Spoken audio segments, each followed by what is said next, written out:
नमस्कार, मैं हूं अंजलि और आप देख रहे हैं मुलाकात। भारतीय राजनीतिक व्यवस्था के संदर्भ में कहा जाता है, तस्वीर के रंग फीके नहीं हैं, गौर से देखो इन पर धूल जमी है। आरटीआई यानी राइट टू इंफॉर्मेशन एक्ट जैसे कानूनों की मदद से इसी धूल को हटाने की कोशिश की जाती है, जिससे कि देश की एक बेहतर तस्वीर दुनिया के सामने पेश की जा सके। आज अपने इस कार्यक्रम में हम बात करेंगे राइट टू इंफॉर्मेशन एक्ट पर, और इस विषय पर हमारे साथ बातचीत के लिए मौजूद हैं जाने माने आरटीआई एक्टिविस्ट और भाजपा की आरटीआई सेल के राष्ट्रीय संयोजक और पेशे से एक एडवोकेट श्री विवेक गर्ग जी। गर्ग जी, बहुत बहुत स्वागत है आपका। आपने अभी तक तो आरटीआई के जरिए सरकारी तंत्र पर बहुत सारे सवाल उठाए हैं। आज कुछ सवाल हम आपसे पूछते हैं। सबसे पहला सवाल हमारा ये है कि RTI right to information act एक आम आदमी को अगर आपको एक्सप्लेन करना हो तो आप इसे कैसे परिभाषित करेंगे? बेसिकली जो सूचना का अधिकार है ये हमारा एक मूलभूत अधिकार, फंडामेंटल राइट है, जो संविधान के आर्टिकल 19 से निकला हुआ है। ये एक देश में एक ऐसा कानून है जो एक जनता का अधिकार है और पहला कानून है। इसकी स्थापना बेसिकली भारतीय जनता पार्टी ने करी थी 2002 में। फ्रीडम ऑफ इंफॉर्मेशन एक्ट के नाम से कानून लाया गया था। तो ये आरटीआई उसी का एक पॉलिश वर्जन है। इससे जनता को अच्छे एक अधिकार मिल रहे हैं, जिससे वो सरकारी तंत्र में ना सिर्फ फैले भ्रष्टाचार के खिलाफ एक लड़ाई लड़ सकते हैं, बल्कि उनकी अपनी कई समस्या भी इस कानून के द्वारा दूर हो सकती है। जी, जैसे हम यहाँ बात कर रहे हैं आरटीआई की, आपने कहा फ्रीडम ऑफ इंफॉर्मेशन का एक ये प्रारूप है, उसमें कुछ संशोधन करके उसे आरटीआई का नाम दिया गया है।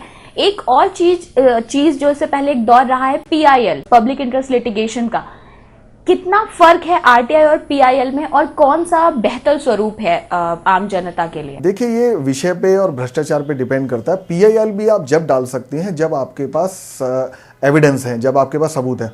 आरटीआई सबूतों को इकट्ठा करने का एक बहुत अच्छा माध्यम और सबसे सस्ता माध्यम है। जब आपके पास आरटीआई के द्वारा आप सबूत इकट्ठे कर लेते हैं, तब आप उन सबूतों के बिना पर आप हाईकोर्ट या सुप्रीम कोर्ट में पीआईएल डाल सकते हैं, क्योंकि पीआईएल डालने के लिए आपको सबूत चाहिए और बिना सबूत के आप पीआईएल डाल ही नहीं सकते, क्योंकि डिसमिस हो जाएगी। तो उसको पीआईएल को एक अच्छी सॉलिड पीआईएल बनाने के लिए सबूतों का होना जरूरी है, और सबूत भी ऐसे हो बियॉन्ड डाउट हो, मतलब एविडेंस, सस्टेनेबल एविडेंस जिसको कहा जाता है। तो वो आप आरटीआई के माध्यम से बहुत आसानी से, और देश का कोई भी नागरिक इसको डाल सकता है जो चाहे ज्यादा पढ़ा लिखा नहीं भी है। आप इसको इंग्लिश में, हिंदी में या किसी भी क्षेत्रीय भाषा में उस प्रदेश में डाल सकते हैं। तो किसी भी मामले की जांच चेक करवानी है आपको, या आप कोई भी इंफॉर्मेशन चाहते हैं, तो आप आरटीआई सबूत इकट्ठे करने के लिए आरटीआई फाइल कर सकते हैं, और किसी भी भाषा में इसको आप फाइल किया जा सकता है इसको। अभी हाल ही में देश के प्रधानमंत्री की ओर से एक बयान आया था कि आरटीआई एक्ट में कुछ संशोधन लाने की जरूरत है। आपको कितना सही लगता है? क्या आरटीआई एक्ट में ये कोई दायरा निर्धारित करने, उसे लिमिट में बांध दे हम, तो क्या पारदर्शिता कम हो जाएगी कहीं? देखिए, ये बहुत ही दुर्भाग्यपूर्ण बयान था प्रधानमंत्री का, जिससे लगता है कि वो भ्रष्टाचारियों के खिलाफ लड़ने की बजाय भ्रष्टाचारियों के लिए लड़ रहे हैं। जिस तरह से प्रधानमंत्री ने बयान दिया, उससे लगता है कि जितने भी देश में अभी कांग्रेस के राज में घोटाले हुए हैं, उसमें प्रधानमंत्री को ना सिर्फ उनकी जानकारी थी, बल्कि उन्होंने उस घोटाले को होने दिया। और उनका यह बयान आरटीआई के लिए जो है, ये इस बात का सबूत है कि वो और बल्कि इसको सुदृढ़ बनाने के लिए और इसको मजबूत बनाने के बजाय इसको कमजोर बनाने के लिए पूरा प्रयास कर रही है। ये एक बहुत ही दुर्भाग्यपूर्ण, और मैं तो इसको एक कड़े शब्दों में इसकी निंदा करता हूं। प्रधानमंत्री ने जो बयान दिया है, और जनता के साथ एक तरह से वो खिलवाड़ करने की सरकार कोशिश कर रही है। जी, फिर भी क्या एक आरटीआई एक्टिविस्ट होने के नाते आपको ये लगता है कि कुछ और नियम ऐसे इंक्लूड करे जा सकते हैं, जोड़े जा सकते हैं, जिससे और बेहतर बनाया जा सकता है इस पूरे एक्ट को? जी, डेफिनेटली अभी आरटीआई में जो कुछ लैप्सेस हैं, जो कमजोरियां हैं, उसको सुधारने की बहुत जरूरत है। अभी कुछ समय पहले मैंने प्रधानमंत्री को और लोकसभा स्पीकर वगैरह को लिखा है कि आरटीआई एक्ट में क्या क्या आपको संशोधन लाने चाहिए, जिससे ये और मजबूत होगा। अगर आप जनता के हाथ में शासन देना चाहते हैं तो आरटीआई एक्ट में बदलाव लाने जरूरी है। अगर भ्रष्टाचारियों के हाथ में शासन देना है तो जो प्रधानमंत्री कह रहे हैं कि इसको और कमजोर बनाया जाए, वो करना चाहिए उनको, क्योंकि अब ये तो प्रधानमंत्री को सोचना है, सरकार को सोचना है कि वो भ्रष्टाचारियों के साथ है या देश के साथ है। तो कई सुझाव हमने प्रधानमंत्री को, लोकसभा स्पीकर को सुझाए हैं, जिसपे अभी तक कोई कार्रवाई हालांकि उन्होंने नहीं करी है, और मुझे कोई उम्मीद भी नहीं दिखती है जिस हिसाब से प्रधानमंत्री बयान दे रहे हैं। जैसे हमने उनको सुझाव दिया कि आज सीआईसी में एक साल तक अपीलें पेंडिंग चल रही हैं, 6 महीना चल रही है, जिससे आरटीआई कानून का एक मतलब ही नहीं रह जाता है। तो वहां पे आप जो 11 जज का मैक्सिमम जो लिमिट है उसको आप मिनिमम कर दीजिए और जितनी ज़रूरत है उतने इंफॉर्मेशन कमिश्नर की नियुक्तियां करिए, चाहे वो जजेस की हो या जो भी उसका प्रोसीजर हो, वो नहीं किया जा रहा। आरटीआई एक्ट में जैसे सीआईसी कोई ऑर्डर करती है तो उसका कंप्लायंस नहीं हो पा रहा प्रॉपरली, डिपार्टमेंटों में आरटीआई का एक डर खुल रहा है। तो इसके लिए सीआईसी को कंटेम्प्ट पावर देनी चाहिए कि अगर उनके आदेशों की अवहेलना होती है तो संबंधित अधिकारी पे ना सिर्फ वो जुर्माना लगाए, उनको जेल भी करने की उनको पावर हो, क्योंकि सीआईसी अभी एक सिविल कोर्ट की तरह काम करती है, क्रिमिनल कोर्ट की तरह काम नहीं करती। तो सीआईसी को प्रोसिक्यूशन पावर, कंटेम्प्ट पावर देनी चाहिए, जिससे जो भ्रष्ट अधिकारी है वो डरेंगे और सूचना देने में कोताही नहीं बरतेंगे। तो विवेक गर्ग जी ने एक संशोधन जो आरटीआई को मजबूत बनाने के लिए बताया वो ये है कि सीआईसी को प्रोसिक्यूशन पावर देनी चाहिए, जिससे कि और ज्यादा जो भ्रष्टाचारी हैं इन पर दबाव बढ़ेगा और लोग शायद भ्रष्टाचार करने में डरेंगे, करप्शन करने में। देश में एक जो भ्रष्टाचार की हम बात करें, एक माहौल बन गया है, आए दिन एक से बढ़कर एक घोटाले सामने आ रहे हैं, रकम का तो पूछे ही मत, लाखों करोड़ों की रकम में घोटाले हो रहे हैं। कितना मजबूत ये एक्ट है आरटीआई, जिसके जरिए हम घोटालों पे या देश में जो भ्रष्टाचार का माहौल बनता जा रहा है इस पर हम पकड़ बना सकते हैं, भ्रष्टाचारियों पर शिकंजा कर सकते हैं। देखिए, कानून तो ये मजबूत है नो डाउट, बट सरकार की मंशा मजबूत नहीं है, वो तो इसको कमजोर बनाने में लगी हुई है इस समय। कानून अच्छा है, हालांकि इसमें अभी सुधार की जरूरत है।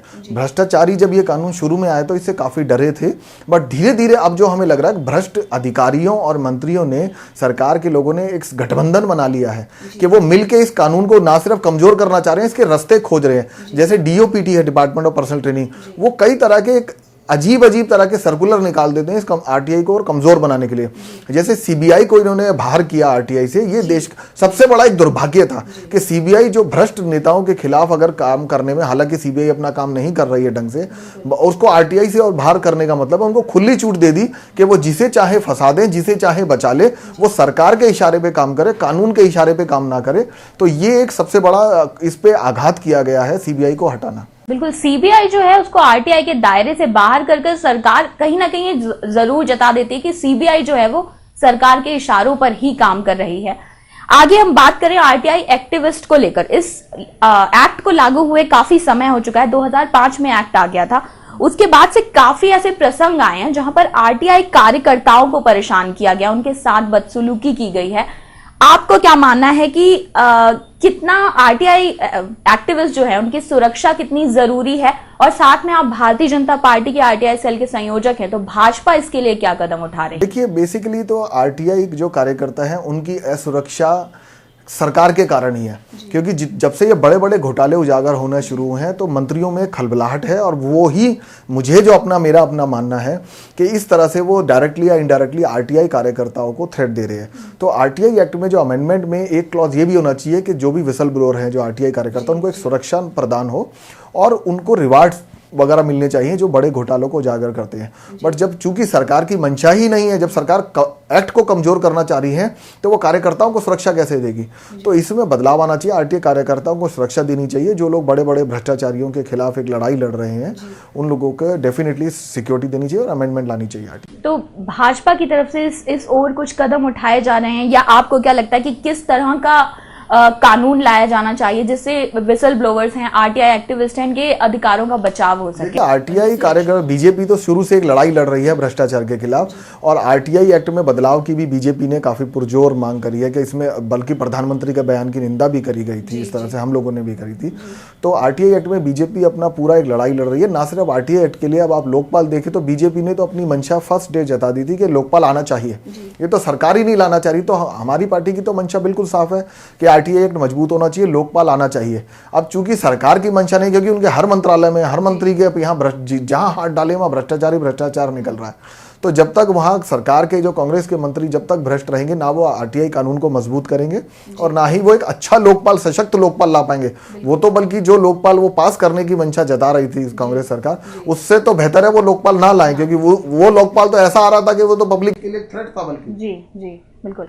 आरटीआई के अंदर अभी जो प्रावधान है उसके अंतर्गत सिर्फ सरकारी तंत्र जो है उसकी जवाबदेही है आम जनता के लिए, कॉर्पोरेट जगत इससे पूरी तरह से अछूता है।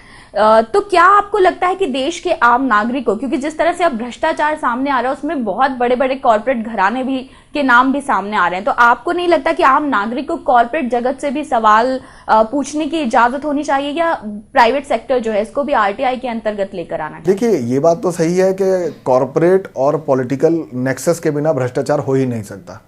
पैसा कहाँ जाएगा? आज कोई अगर जैसे अभी पीछे डीएलएफ वगैरह का ये जो भ्रष्टाचार उजागर हुआ, उसमें पैसा कहाँ से आया, पैसा कहाँ गया?